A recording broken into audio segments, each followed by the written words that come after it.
In the home stretch here on the exam room, brought to you by the Physicians Committee, New Year, New You is the topic. And of course, those who are going vegan today is the big day.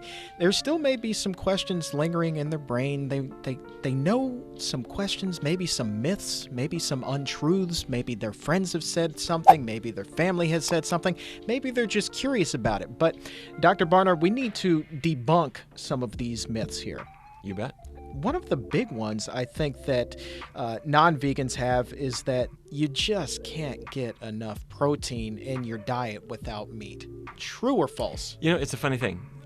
Back in the 1950s, dietitians looked at it and it became very, very clear that there's abundant protein in plant products. But that question just will not die. Every new vegan, you're at a party and other people, the first thing they have to say is, where do you get your protein? The person asking doesn't necessarily know what protein is, right? But they have to ask you where you're getting it. So it is a myth. The idea that a vegan diet is going to be low in protein, complete myth. But let me give you a couple details. First thing is if you went to the zoo and you looked at the biggest elephant there, or the tallest giraffe, or you went to a racetrack and you saw the fastest stallion, or you looked out in the field and you saw the biggest bull. These are all vegans. Mm-hmm. They've got rippling musculature. Where do they get it? Do plants actually have protein? Yeah, they do. Let me give you some numbers. Let's say you're eating a typical diet. The average person might get maybe 2,000 calories of just food every day. And the government would say, if you're a man, maybe 56 grams of protein is what you need. Okay, I'm going to do it all vegan. In fact, all I'm going to do for a day as an experiment, all I'm going to do is eat broccoli, nothing but broccoli. Do you know, not that you should do this, but if you did, you would get 147 grams of pure protein just from the broccoli. So about 3 times as much as your body actually needs. Okay, next day, we're going to do the experiment. Now, only lentils, nothing but lentils.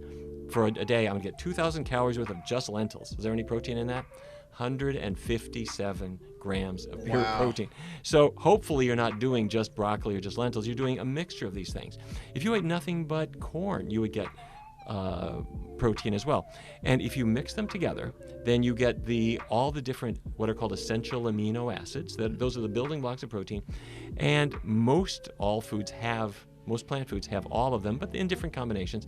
And any combination of just normal plant foods, the vegetables and the beans and the grains and some fruits, that gives you the protein your body needs. What about spinach? Can spinach really keep you pumped like Popeye? Spinach has protein. It's also got iron. That's what Popeye was thinking about. Iron along with protein. And by the way, can we talk about athletes? You know lots of athletes. Yeah. You have worked with many. Big sports guy. Yeah, exactly. And so people think, all right, you're an athlete. You need more protein. True, but you don't need more protein from animal products at all. Think of it this way. An athlete is sedentary, doing nothing, needs oxygen. When he or she breathes, the oxygen comes in as part of air. And now we're exercising. It's the season. We're working hard. Am I breathing more? Yes. Am I getting more oxygen? Yes. Do I need an oxygen tank? No. So if I'm sedentary, I need a certain amount of protein. If I'm working out more, do I need more protein? Yes. You eat food. Protein is part of the food, and you just get the protein you need without any special supplements. You can supplement if you want. There's plenty of vegan pure protein supplements, but it's not something you really need. Then the question becomes, okay, if we're not short on protein, maybe we're missing out on some vitamins and minerals. B12 is the biggest concern among people who are plant-based, right? Yeah, well, it's a legitimate question, but it's a real easy one, too. B12 is interesting. It's not made by animals, and it's not made by plants. B12, vitamin B12, which you need for healthy nerves and healthy blood, is actually made by bacteria.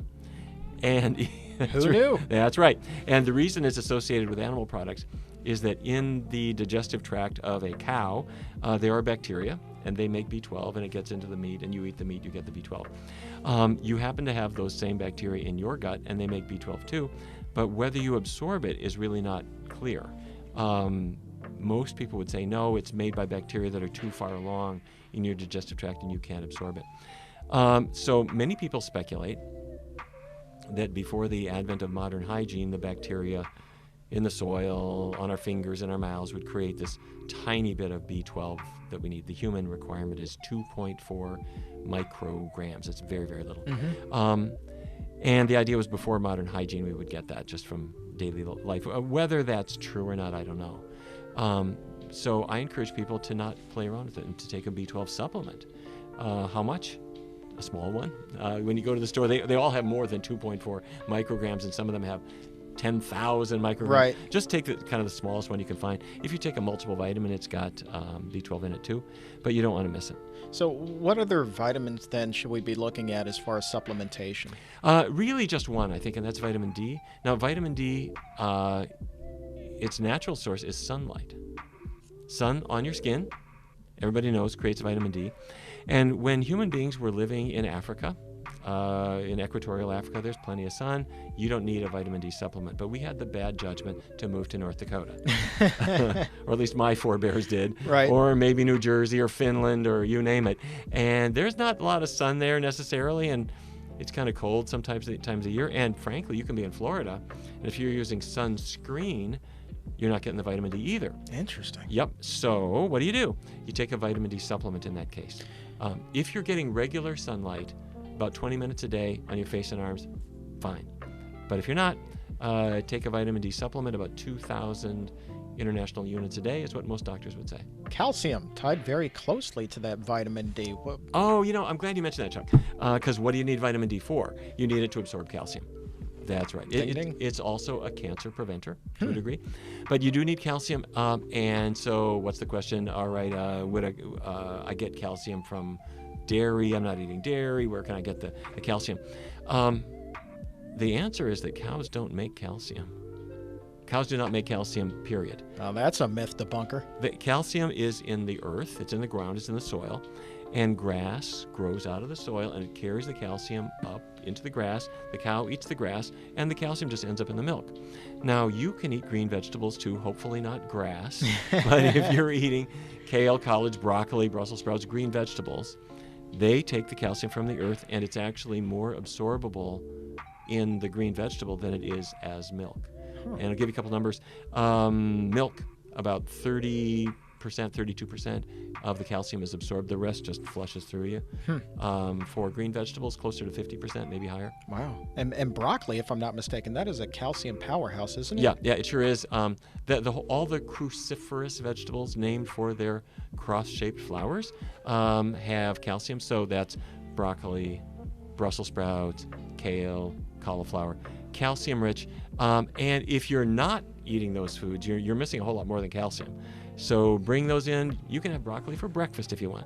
So these are healthy foods. And matter of fact, I mean, that just brings me to my next question is how do we ensure then that we are getting everything that we need? Because obviously, we've known about the food pyramid. We've been taught that our entire lives, but that's not necessarily the route that you want to take. So as somebody who is vegan, what is the equivalent of the food pyramid? Great. Okay. Fabulous. Here's the way to do it. And we have rated diets, and there is a tool that was developed at Harvard University. It's a rating system that allows us to look at the healthfulness of a diet that you're adopting. It's called the Alternate Healthy Eating Inventory, or Alternate Healthy Eating Index. So here's what you do. 4 healthy food groups should be your staples: vegetables, fruits, whole grains, and legumes, or that's the bean group, beans, peas, lentils. So vegetables, fruits, whole grains, and legumes. And if you're building your diet from those and leaving the animal products out, you're going to get plenty of vitamins. You're going to get the minerals you need. But 2 additional points. Emphasize the green leafy vegetables. They've really got such health power, and include a B12 supplement. That's it. Ta-da. If you're never getting any sun, got to think about vitamin D, but that's it. Those healthy 4 food groups, think about the greens, vitamin B12, and this is also the formula for a healthy kids diet too. So you got a 6-year-old child who says, I'm going vegan, best decision he or she could ever make. 4 healthy food groups, B12, you're set. We're going to touch on that in a future show about, kids and school lunches and trying to clean up that whole mess. So Yeah. a lot of work to be done there, but Thanks for touching on that. That's a good plug, man. You bet. I like that. Home stretch here. Stick around. We've got a recipe to give you, but for right now, you're listening to The Exam Room, brought to you by the Physicians Committee. Hi, I'm the weight loss champion, Chuck Carroll. Thank you so very much for checking out the Exam Room podcast by the Physicians Committee here on Plant-Based News. Be sure to subscribe on Apple Podcast or Spotify. Just click the links below to raise your health IQ.